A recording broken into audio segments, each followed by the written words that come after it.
As a entrepreneur आप starting से ना बचपन से ट्रेड दिख जाता है कि आप अपना कुछ करना चाहते हैं। What exactly is Ascent Foundation? So Ascent क्या करता है, आपको अलग अलग ट्रस्ट ग्रुप में रखता है। It is said that what is said in the trust group remains in the trust group. तो कुछ ना कुछ तो मिल ही जाता है इस journey of entrepreneurship. Boarding school का एक सबसे बड़ा फायदा क्या है ना, सोशल स्किल आ जाता है। गिरते हो, उठते हो, ये सब सीख लेते हो आप। One failure that turned into your biggest blessings. सो जब मैं फेल हुआ ना, तो मैं सबसे पीछे था। जब सबसे नीचे थे आप, वहाँ से सिर्फ ऊपर ही जा सकते हैं। मोस्ट की जर्नी ऐसी रही है कि मैं एक्सीडेंटल एंटरप्रेन्योर बना हूँ। एंटरप्रेन्योर का की कोई जात नहीं होती, जेंडर नहीं होता, सिर्फ एक चीज होता है, वो है लर्नेबिलिटी। हर तरह के सिचुएशंस, हर तरह के बॉल्स, प्रॉब्लम्स आते रहते हैं आपके पास। आपको लगता है कि सब जगह अंधेरा है, तो शायद उसके बाद ही रोशनी आने वाली होती है।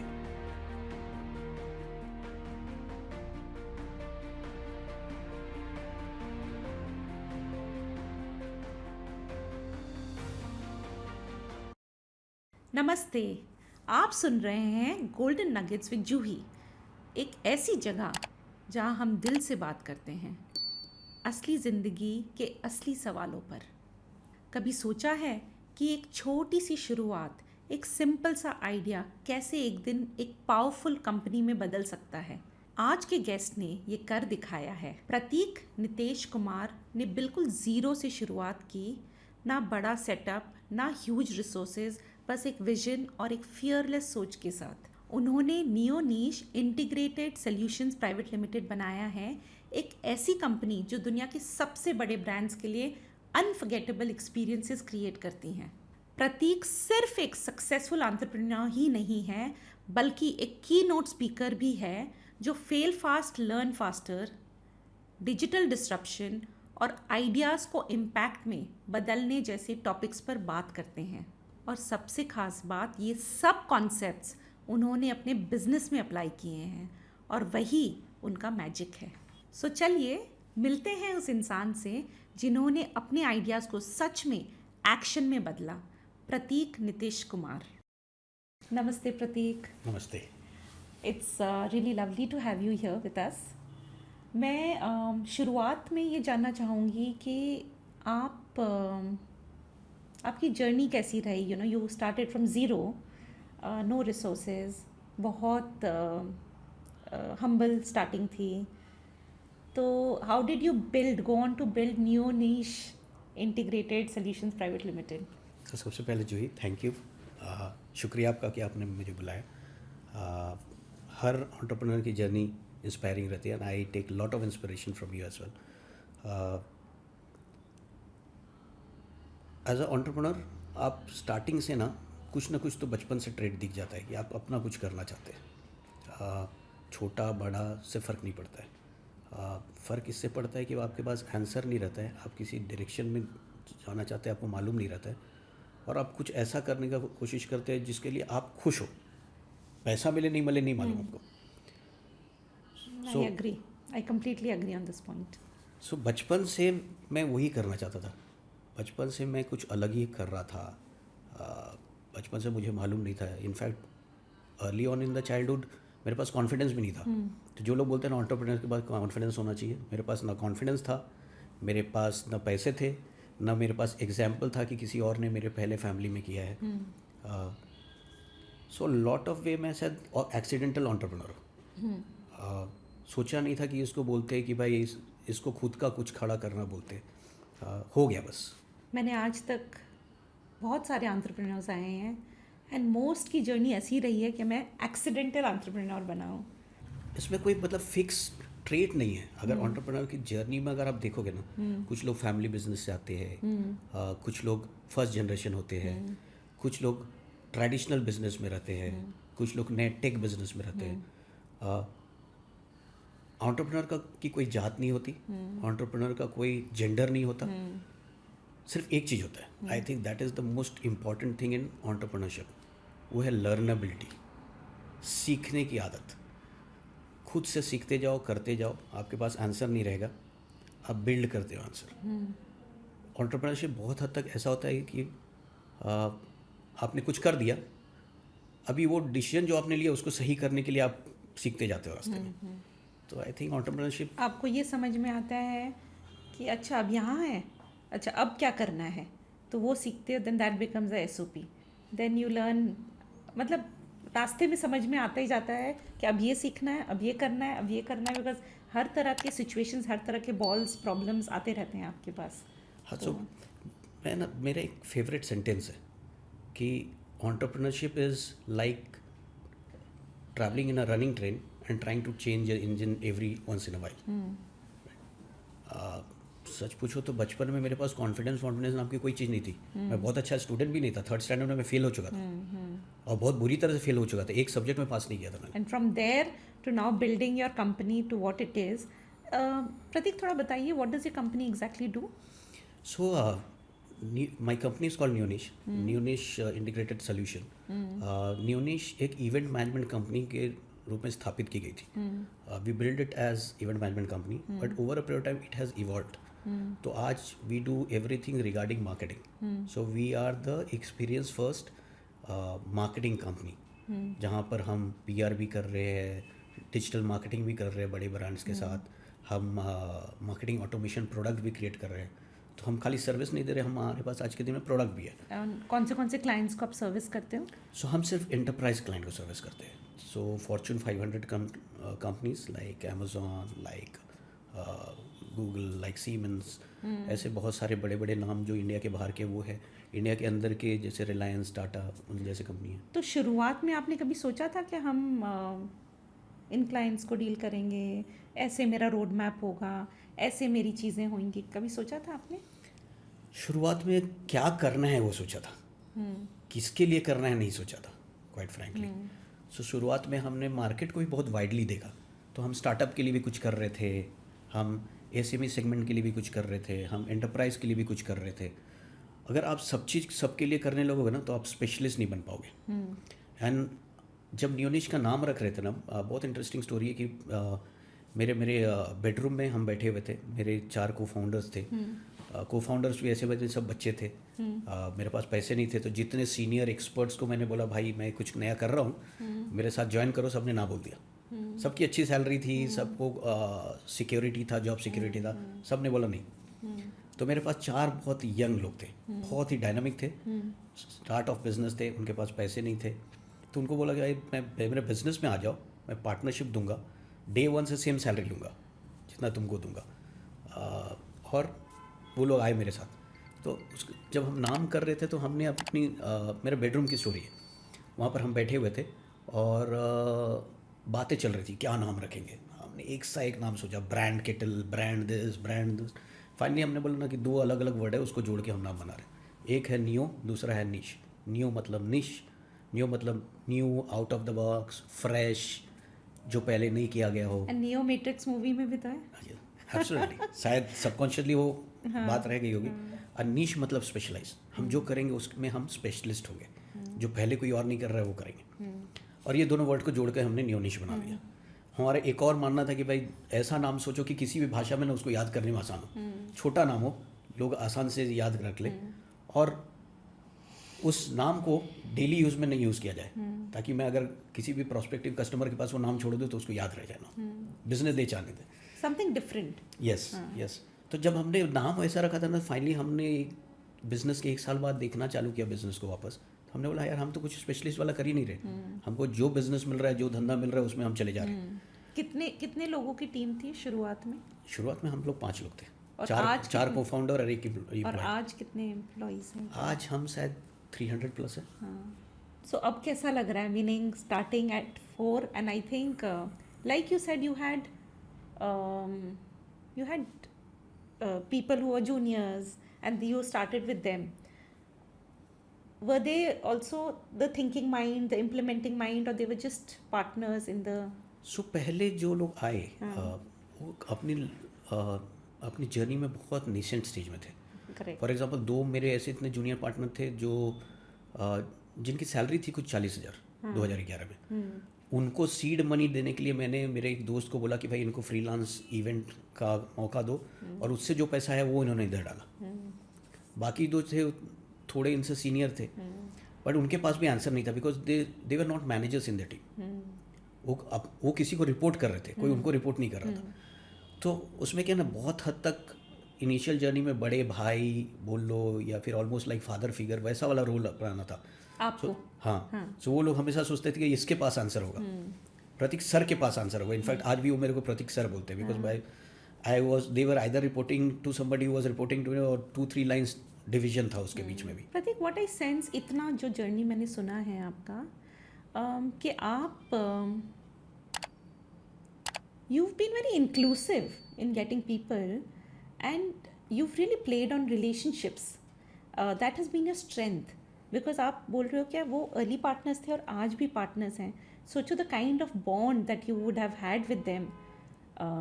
Because आदमी जैसे जैसे स्केल करता है, जैसे जैसे या तो खुद भी एक्सपैंड हो रहा है, बिजनेस भी एक्सपैंड हो रहा है, दो रास्ते हैं, या तो वो और ह्यूमिलिटी की तरफ चला जाता है या वो और एरोगेंस की तरफ चला जाता है.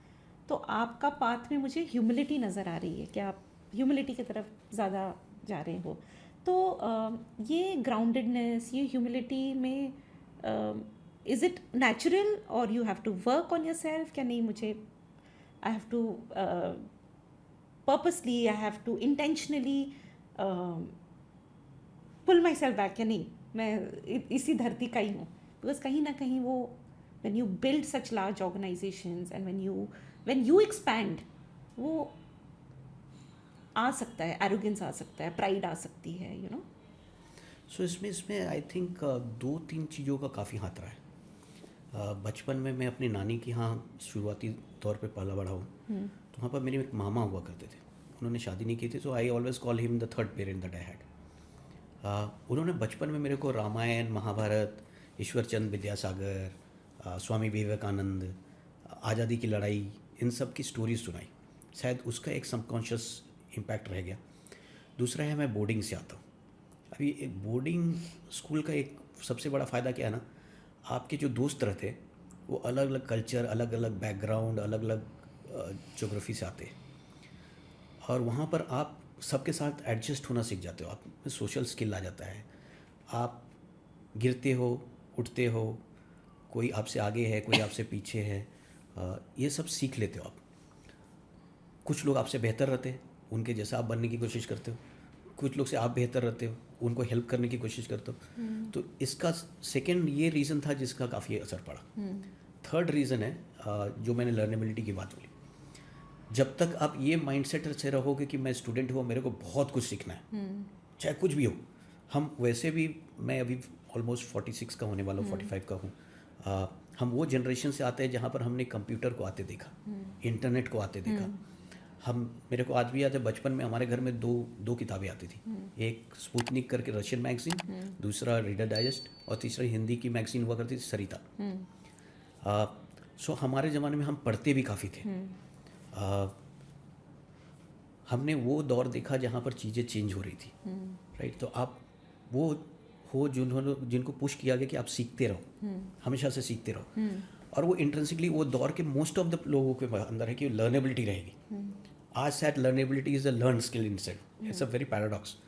Is it? या ओके. बिकॉज आज के दिन में शायद आज के जनरेशन को लोग जिंजी की बात करते हैं. मैं सोचता हूँ जिंजी हमसे बहुत ज़्यादा इम्प्रूव्ड है. हमने थोड़े समय पहले फ़ोन की बात की, राइट. अभी iPhone 1 से ज़्यादा iPhone 13, iPhone 16 जो भी अभी वर्जन चल रहा है, वो ज़्यादा मॉडर्नाइज्ड होगा. कोई भी फ़ोन ले लो, कोई भी गाड़ी ले लो, वो 50 साल पुरानी गाड़ी और आज की गाड़ी में आज वाला today's generation is getting information at 140 words पर सेकेंड, राइट. उनको उतना ज़्यादा इन्फॉर्मेशन एसिमुलेट करना पड़ रहा है. आज हम पॉडकास्ट में बैठे, पॉडकास्ट में कोई भी बहुत जगह पॉडकास्ट चल रही होगी, मतलब कि उतना नॉलेज, उतना कंटेंट क्रिएट हो रहा है. और आज का जनरेशन उतना नॉलेज ले रहा है, तो उनकी लर्नेबिलिटी हमसे भी हाई है. हाँ, हमारे पास क्या एक्सेस था? हमारे पास एक्सेस था मे बी बुक्स का, वो भी कहीं से अच्छी रिकमेंडेशन आ जाए तो. जैसे I come from Nepal, so I was in a small town. तो वहाँ शुरुआत में like my mother was very, she use to read avidly, my brother use to, तो थोड़ा बहुत उनसे एक्सेस मिल जाता था. लेकिन अब तो एक्सेस सब जगह है. जस्ट ChatGPT में जाओ कि कौन सा बुक, क्या you know what should an 8-year-old consume, what should 11-year-old read, थोड़ा अपने. तो I think you correct in that way that they have immense knowledge, they have immense information. उसको प्रोसेस करना, उसको then you know absolutely figuring out. हम इनेट ब्लैटन्स की book पढ़ते थे, करेक्ट. हम चंदा मामा पढ़ते थे, और उससे हमको वर्ल्ड नॉलेज पता चलता था. आज वो इन्फॉर्मेशन रेडीली अवेलेबल है, बट बिकॉज उस समय हमने पढ़ना सीखा, हम बहुत सारे लोग आज भी पढ़ना चाहते हैं, बहुत सारे लोग आज भी ज्ञान अर्जित कर रहे हैं, और वो लर्नेबिलिटी बहुत ज़रूरत है। वो लर्नेबिलिटी जिसमें है वो आगे बढ़ता जाए, क्योंकि उसको हमेशा मालूम है कि मेरे को सब नहीं मालूम है, मेरे को बहुत कुछ सीखना बहुत है, कुछ सीखना है। और वो नेचुरल ह्यूमिलिटी लाता है। बिकॉज आप किसी चीज़ में एक्सपर्ट है लेकिन दूसरी चीज़ में आपको नहीं मालूम है। मुझे आज आपने इतना अच्छा पॉडकास्ट चैनल चलाया हुआ है, मुझे आज के दिन में पॉडकास्ट चैनल चलाना कैसे है मेरे को नहीं मालूम। मैं शायद जूही से सीखूंगा, जूही इसको कैसे करते हैं आप बताएंगे क्या? जूही ने इतनी अच्छी किताब लिखी है, मैंने आज तक किताब नहीं लिखी है, शायद मैं जूही से सीखूंगा कैसे लिखना है। सो आप एक के बाद एक कुछ ना कुछ सीखते जाते हैं। Actually, I think what happens is most of the times when a person starts to expand and roots strong होते हैं, तो उनको realize होता है अभी तो I have not even touched the surface, and उनको ये realize होता है कि बहुत कुछ बाकी है.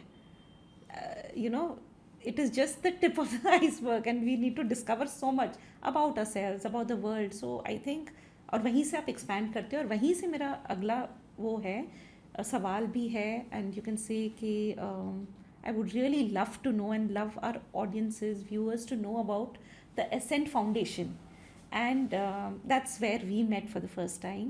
And what role has it played in shaping you, your company, the way it is?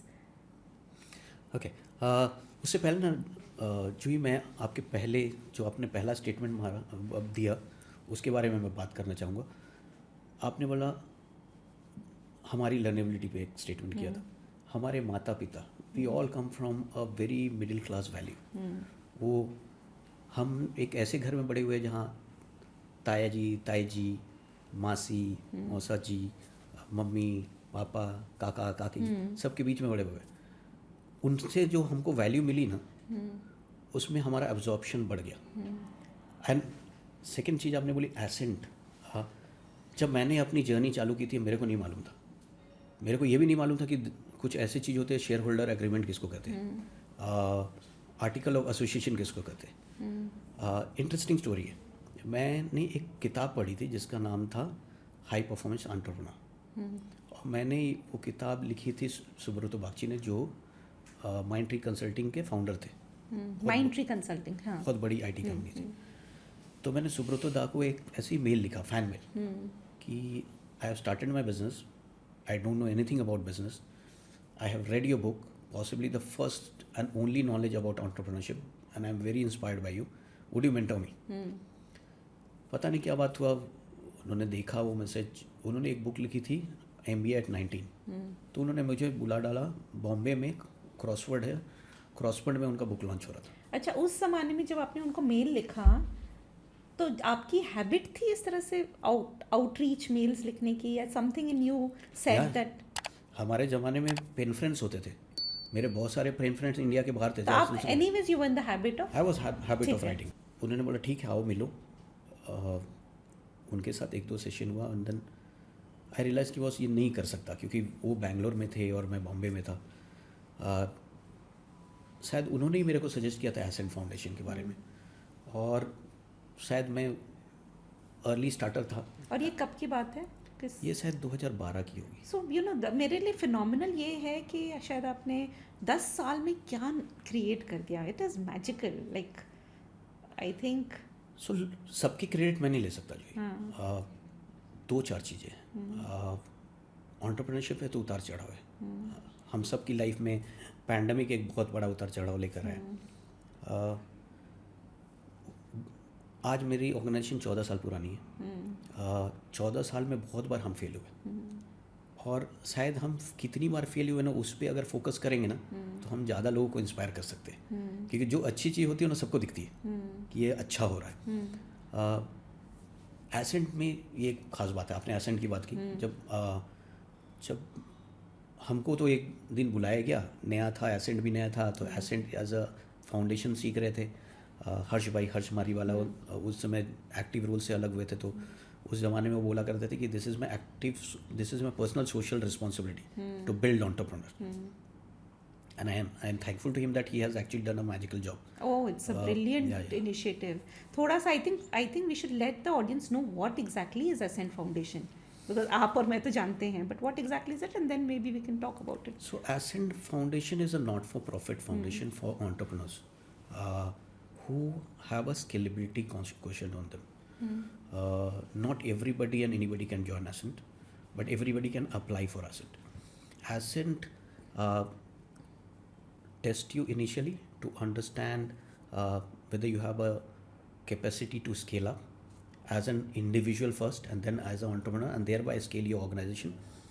It also tests you in terms of whether you are open in terms of sharing your life journey and not in advising.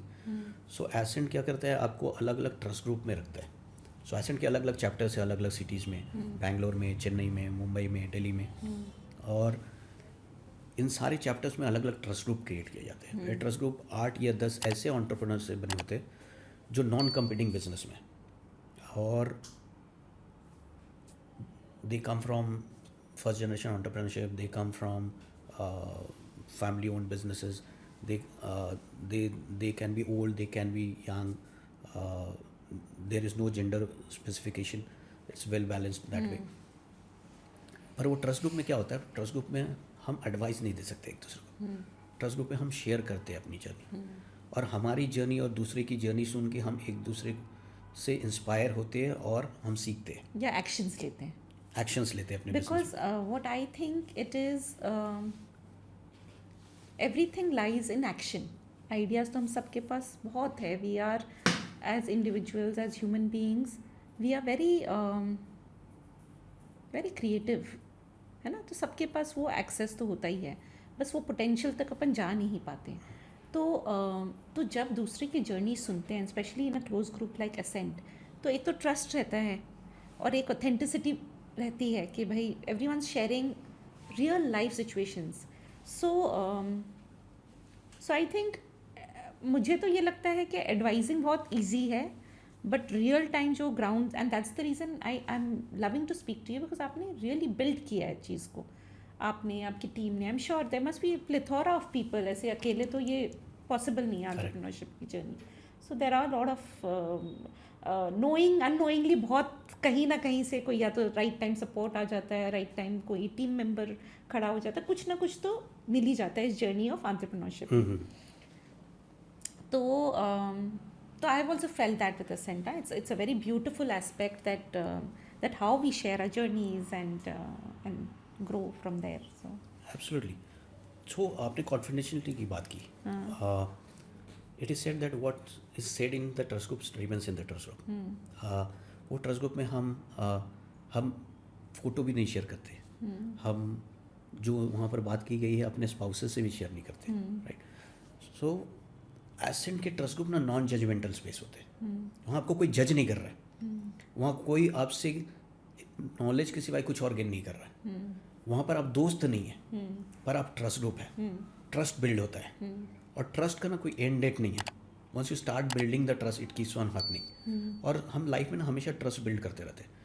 Life में जिसकी जितनी ज़्यादा trust quotient है, trust is the biggest currency, because trust आपको network build करने में help करता है. और ट्रस्ट वो करेंसी है जिसको आप देख नहीं सकते. ट्रस्ट वो करेंसी है जिसको आप फील नहीं कर सकते. But trust is a far reaching. आपने 10 साल पहले किसी की मदद की होगी, ट्रस्ट बिल्ड किया होगा, कुछ किया होगा. आज आप पलट के उनसे कुछ मदद मांगते हो या मदद नहीं भी मांगते हो, सामने वाले को पता चला ना कि आपको कुछ चाहिए, वो आपके पास आएगा और आपको हेल्प करके जाएगा. वो तो एक दिखने वाला या फील करने वाला वो एक इफेक्ट है. Other than that, when you cause that help और support in the times, testing times, तो उसके लिए the world has opened up and he will maybe help somewhere. तो it is just by product and good that is happening all around. So that is also one of the core values where you learn all of this within the Ascent community. आपको मैं 2 ना story सुनाता हूँ मेरे trust group की, मेरे बारे में. 2017 मैं और मेरी वाइफ पार्टी से आए. मेरे ट्विन्स थे 3 साल के उस ज़माने में. हमारे 2 डॉगी थे. छोटा परिवार, ट्विन्स, 2 डॉगी जिनको मैं अपनी बच्चियां बोलता था, वाइफ और मैं. पार्टी से रात को आते हैं. अचानक आधी रात को मेरी वाइफ मेरे को जगाती है, बोलती है मेरे सर में कुछ हो रहा है, मेरे को हॉस्पिटल ले जाओ, मैं मरना नहीं चाहती हूँ. एक 24 घंटे तक रॉन्ग डायग्नोसिस होता है. 24 घंटे के बाद मैं दूसरे हॉस्पिटल ले जाता हूँ, वहाँ पर पता चलता है कि उनको ब्रेन हैमरेज और बड़ा है, 80 cc का ब्लीड है, डिसोरिएंटेड है वो, हॉस्पिटलाइज रहती है, बाहर आती है, और पहले तो हॉस्पिटलाइज रहती है, आईसीयू में रहती है, उसके बाद वो बाहर आती है और नर्सिंग केयर में है। घर में 2 बच्चे हैं, 2 डॉगी है, मम्मी डैडी आ गए मेरी सास आई हैं, वो लोग सब है घर पे। बट वैसे समय में ना आपका बिजनेस में उतना फोकस नहीं रहता है।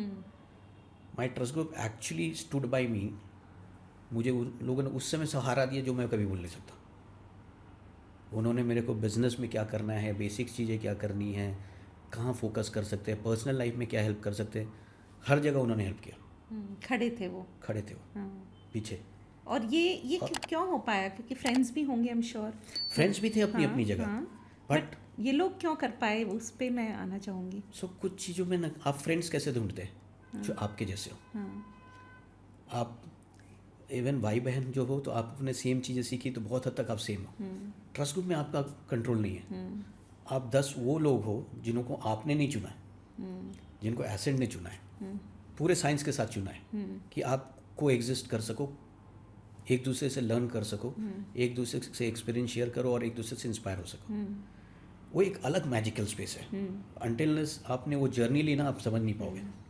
हम बहुत बोल सकते हैं कि भाई एक दूसरे के एक्सपीरियंस से सीखते हैं, बट जब तक आप वो एक्सपीरियंस को खुद एक्सपीरियंस नहीं करोगे कैसे समझ पाओगे। सो मुझे क्या समझ आया कि एसेंट ट्रस्ट ग्रुप मेंबर्स आपको कैसे सपोर्ट किए, because they intricately knew everything about your business, your life, है ना।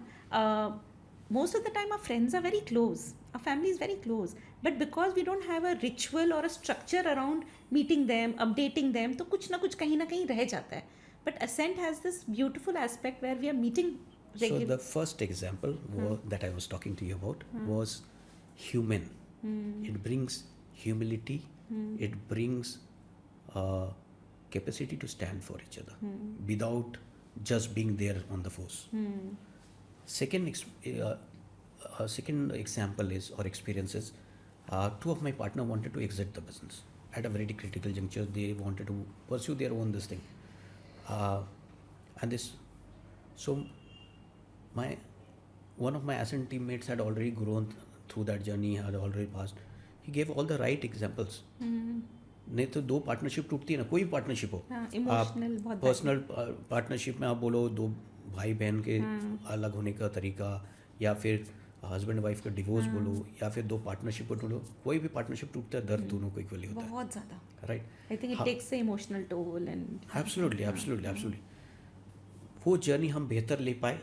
आज भी मेरे ऑर्गेनाइजेशन के हिस्ट्री वॉल में मेरे वो दोनों को फाउंडर की फोटोग्राफ भी है जो उन्होंने मेरे साथ आज भी जर्नी ली थी। और प्रतीक, यहाँ से ना मैं एक चीज़ और बोलना चाहूँगी, रियली पार्टनरशिप टूटती है तो भी दर्द होता है, बट इवन टू दैट इस एस्पेक्ट के एक एम्प्लॉय भी छोड़ के जाता है जिसके साथ पुराना थोड़ा रिश्ता है, you shared everything, everything really, and specially being emotional people and being relationship people, ये इम्पैक्ट देता है। एब्सोल्युटली।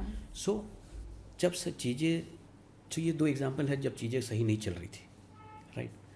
तीसरा एक तो है आपकी वाइफ के साथ, एक पर्सनल, दूसरा बिजनेस, पार्टनर्स एग्जिट किए तब। थर्ड एग्जांपल है कोविड में हमारे बिजनेस में हमें 27 करोड़ का घाटा हुआ।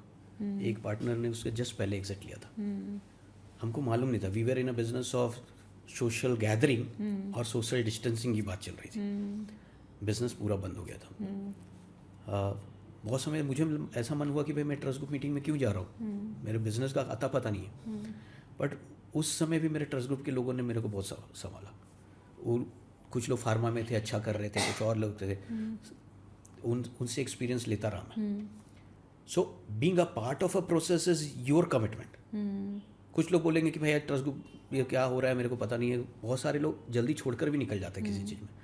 तो सेल्फ कमिटमेंट भी जरूरी है। वो समय था जब मुझे सेल्फ कमिटेड रहना था। और अगर आप देखोगे 2022 से लेकर 2025 में मेरी कंपनी शायद पैंडेमिक के प्रीवियस में जो साइज थी न्यूज़ की उससे शायद 100 टाइम्स ज़्यादा बड़ी हो गई। पैंडेमिक के बाद it came as a in 3 years growth, right? At that, I would say that was because of the commitment. Business सही नहीं होने के बावजूद जब हर महीने आप जाते मिलते, बाकी लोग का एक्सपीरियंस समझते हैं और छोटे छोटे स्टेप्स में आप इम्प्लीमेंट करते हैं ना, सो वो इवोल्यूशन बहुत फास्ट होता है. And the only thing that I largely see in an Ascent organization is the structure, या and it's the ritual of meeting and doing that, whatever we have to do within that structured meeting. I think that's a beautiful science, and I've seen your journey, I've seen my brother's journey, I've seen quite a few people's journeys, and they talk the way you are talking. They also talk so fondly about Ascent, and I think these are places where entrepreneur then doesn't feel it's a lonely journey, because they have a place to express, they have a place to reflect. Prateek, अपन ना most of the times reflect ही नहीं करते. अपन day to day में इतने घुसे हुए रहते हैं एज एंटरप्रेन्योर्स. पर्सनल लाइफ भी होती है एंटरप्रेन्योर्स, वहाँ पे वी रिफ्लेक्ट एंड उस वहीं से आंसर्स आ जाते हैं, क्योंकि आंसर्स तो विद इन है. So two things that entrepreneur need to learn, हाँ. right? One is working in your business, and second is working on your business. Working in your business तो हम डेली करते हैं. हाँ. रोज फायर फाइटिंग कर रहे हैं, रोज कुछ चीज़ें टूट रही है, कुछ चीज़ें बन रही है, राइट? इसी का नाम तो एंटरप्रेन्योरशिप है. Working on the business is a magical space, right? वहाँ पर जो काम होता है वो लॉन्ग सस्टेनिंग होता है, जिसके लॉन्ग टेल होते हैं, राइट? आपके ट्रस्ट ग्रुप मीटिंग जो है ना, वो आपकी वर्किंग ऑन द बिजनेस वाली स्पेस है. हाँ. आपके ट्रस्ट ग्रुप मेंबर बहुत तरह से आपके एक्सटेंडेड बोर्ड वाले लोग हैं, हाँ. जो नॉन जजमेंटल रहते हैं, जिनकी एक्सपीरियंस आपकी एक्सपीरियंस उसको एक रिच स्पेस बना देती है, राइट? और आपने एक बहुत अच्छी बात बोली, lonely. Entrepreneurship journey is very lonely. That is a space where not even your spouse, your life partner, your parents, your in laws, your kids, nobody is there, right? वो स्पेस है क्योंकि बाकी लोग सोच रहे हैं ना कि आपके पास आंसर है. Everyone's looking up to you. हाँ, ये तो फिगर आउट कर ही लेगा या कर ही लेगी, but it's every days treading on a thing and waking up and making yourself get up and then doing it all over again. So it's a cycle. It goes on and on and on, I think. सो वो एक space है ना जहाँ mask नहीं रहता है, mask उतर जाता है. आप जो सच्चे हो, जो आपकी वल्नरेबिलिटी के साथ, आपकी एक्सपीरियंस के साथ, आपकी पर्सनालिटी के साथ, जब वहाँ पर आप बैठते हो, हर महीने वो 5 घंटे 4 घंटे जो आप साथ में बिताते हैं, वो आपको 2 चीज़ का एहसास कराता है. शायद आप उतने लोनली नहीं हैं. Second, it's okay to not have all the answers. You will be learning, and learning is a life long process. वो है मैजिक एसेट का. It relieves all the pressure. It releases the pressure. And so do you also see, I'm sure there must have been other paths to your leadership journey. My question to you is, how has Ascent played that role in evolving you as the leader? And once you've become that leader, how are you empowering your team members, or how have you done it in the past and still doing to empower your team members to become further leaders? I will take it in power of 3. Number 1, आपके trust group में आप एक equal role play करते हैं. You have to listen to everyone. You have to speak when you have to speak, but you are also, for 90% of the time you are absorbing. 10% of the time is when you are passing on your experience. So वो आपको allow करता है कि room में ना आप जब भी आप अपने कोर टीम के साथ डील कर रहे हैं, आप सबको सुनते हो. Second is the power of facilitation. When you are a facilitator of a trust group, आप ट्रस्ट ग्रुप को फैसिलिटेट कर रहे हो, तो आप डिफरेंट पर्सनैलिटी से डील कर रहे हो. How do you manage to be firm yet giving? ये एक बैलेंसिंग एक्ट होता है. और ये आपके बिजनेस में जब आप ले जाके आपके टॉप लीडर्स के साथ डील कर रहे हो, आप जब उनसे सुनते हैं, आप उनको अपनी बात बताते हैं, you need to be firm on the vision. Vision is the end goal. But path can be different for different personalities. So you allow that to happen. Correct. That's the number 2. Number 3 is anything of value cannot be created in short term. 2020 match नहीं है. Business जब आप build करो, it's like building a test match. दिन पर दिन, रात पर दिन वो प्लानिंग एग्जीक्यूशन चलता जाता है. सो ट्रस्ट ग्रुप में भी आपको एक दिन में मैजिक वो हैरी पॉटर का वॉन्ड नहीं मिलने वाला है। प्रोसेस है, कमिटमेंट आपकी तरफ से चाहिए। If you are committed to a process you will change. आप जिम में जाते हैं, नए साल के बाद सबसे ज़्यादा जिम की मेंबरशिप ली जाती है, पर 10% ही लोग हैं जो एक्चुअली अपने हेल्थ, अपने बॉडी पे वर्क करते हैं। They are living a healthy life, they are committed. By the way I am also not committed. I am not too great with workouts and all. Yoga करता हूँ, मेडिटेशन करता हूँ, but gym regular मैं नहीं हो पाया हूँ। और वो एक चीज़ मैं सीख सकता हूँ ऐसे लोगों से जो एक्चुअली हेल्थ के प्रति बहुत तत्पर है, right? Because at the end of the day आप जब एक ऑर्गेनाइजेशन बिल्ड कर रहे हो, ऑर्गेनाइजेशन का हेल्थ के साथ साथ एंटरप्रेन्योर का हेल्थ भी जरूरत है। सबसे ज़्यादा ज़रूरी Correct. तो वही आ जाता है। So should we move to a last part, the golden nuggets round, absolutely. है ना? The golden nuggets round is quick round, whatever answer comes to your mind quickly, you know, first authentic real answer Interesting. is what we want from you. Yeah, absolutely. Pratik, in one line, can you quickly say what ascent means to you? Blessing. One failure that turned into your biggest blessings. I think me failing in my class 3, I failed early. और failure से पहले भी मैंने बोला सबसे ज़्यादा सीखते हैं।